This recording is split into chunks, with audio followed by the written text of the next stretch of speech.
Hi everyone, welcome back. So SEBI released the new pattern for phase 2 paper 2 just 2 days back and it was indeed a relief I would say.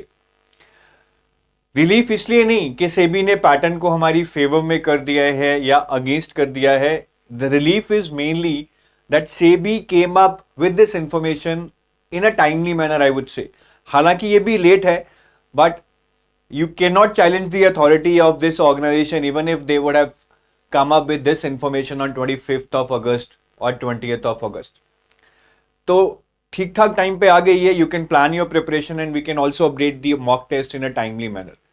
अब ये news अच्छी है या बुरी है, सबसे पहले मैं बोलूंगा कि ये news I would say it's positive news although it depends on the perspective. Why positive news? Because यहां पे अगर 50 क्वेश्चंस रहते हैं 90 मिनट्स में instead of 100 questions, then it would have been a bigger problem to address because then the level of questions would have certainly become higher and then you need a different level of preparation. अब आपने जो phase 1 में preparation की थी उसको थोड़ा सा next level लेके जाना है, कोई बहुत drastic change नहीं चाहिए. And time wise also I feel if it would have been 40 minutes it was not doing justice to your preparation. जिन्होंने अच्छे से prepare किया है, those who are serious aspirants, because देखिए जितना कम टाइम होगा उतना ही आपको एग्जाम में संभलना मुश्किल होगा if you go wrong somewhere. Just imagine a game of hockey ending in 30 minutes. जो एक गोल शुरू में खा गया उसको रिकवर करना बहुत मुश्किल हो जाता है. So I think making it 90 minutes would give you more time, would give you ample opportunity to now get settled in your exam. If you are lost somewhere, you can recover from that. If you have marked few questions for review, or if you have marked few questions to be done later, you can all do that in that bracket of 90 minutes. You will have more time to settle down, I would say. So this is a win-win situation in my view. अब इससे key takeaways क्या है? What are the 3 tips that I would like to tell you? The first one is, now since there are 90 minutes and 100 questions, जो ये 100 questions हैं instead of 50, यहाँ पे questions double हुए हैं, which means now they would have more opportunities to give you questions from different chapters.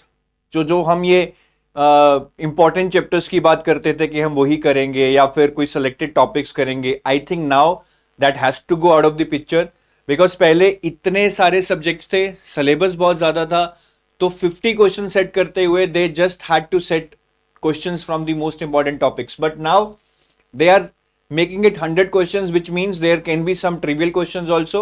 There can be some questions from the chapters which we traditionally say they are not important.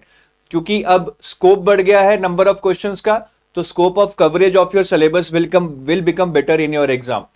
तो सबसे पहले breath पे हमें focus करना है, मतलब कोई चीज छोड़नी नहीं है मेरे हिसाब से. Read the breadth of all the topics. And the second is regarding the numericals. बहुत लोगों को डर था कि न्यूमेरिकल्स बहुत टफ आएंगे अब क्योंकि टाइम बढ़ा दिया है. I don't think now numericals would be tough because if they have increased the time, they have also increased the number of questions. So the level of numericals will remain the same as it has been traditionally in phase 2.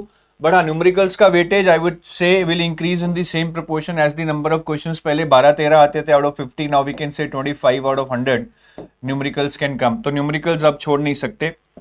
और तीसरी चीज जो मैं बोलूंगा, among all this euphoria के paper 2 का क्या pattern है, we seem to have lost our focus on descriptive English. Many people think descriptive English is just 1/3 of the weightage, but I see it another way. Descriptive English दो 1/3 of the weightage, but it becomes more important because अगर आप 1 mark paper 2 में lose करते हैं, I repeat, if you lose 1 mark in paper 2, then to recover that in descriptive English you would have to score 2 marks because इसका weightage कम है इससे, paper 1 से.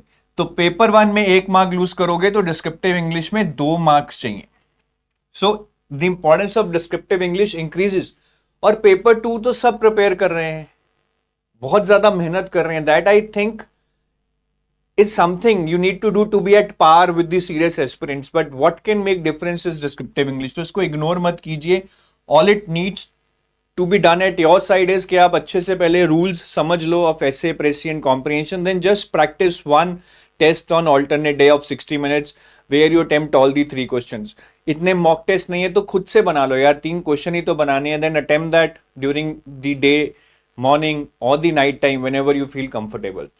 तो इन 3 टिप्स को याद रखना, ठीक है। ब्रेथ पे फोकस करना है, न्यूमेरिकल ज्यादा आएंगे बट सेम डिफिकल्टी लेवल के आएंगे, एंड डिस्क्रिप्टिव इंग्लिश को इग्नोर नहीं करना है।